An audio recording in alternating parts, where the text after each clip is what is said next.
সাবেক পাক প্রধানমন্ত্রী পিটিআই প্রতিষ্ঠাতা ইমরান খান দাঙ্গার ঘটনায় ক্ষমা চাওয়ার জন্য সেনাবাহিনীর দাবি বেশ জোরে সোরেই প্রত্যাখ্যান করলেন। এছাড়া তাকে গ্রেপ্তারের পরপরই দেশটিতে যে সহিংস বিক্ষোভ শুরু হয়েছিল তা থেকেও পিটিআইকে নিরাপদ দূরত্বে সরিয়ে রাখলেন।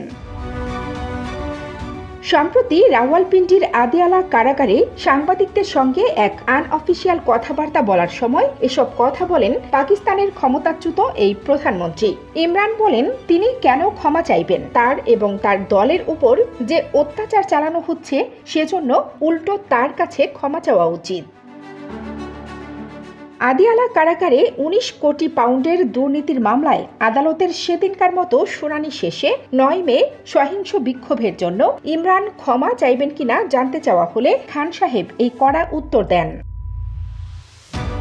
ইমরান বলেন সহিংস সেই বিক্ষোভের সময়ে তিনি আটক ছিলেন আর সেই প্রতিবাদ সম্পর্কে খান সাহেব আগে থেকে কিছু জানতেন না।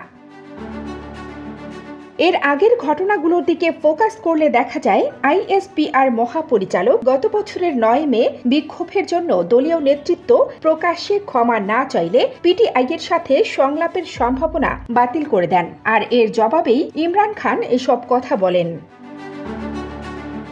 সাবেক বিশ্বকাপ জয়ী অধিনায়ক বলেন সামরিক বাহিনী যদি সংলাপে আগ্রহী না হয় তবে পিটিআইও তা করতে চাইবে না, কারণ তার দলের প্রধান শক্তি হচ্ছে জনগণ, আর তাদের সাপোর্ট নিয়ে আবার দেশটিতে গণতন্ত্র ফিরিয়ে আনবেন তিনি। কানিস ফাতেমা, খবর সংযোগ।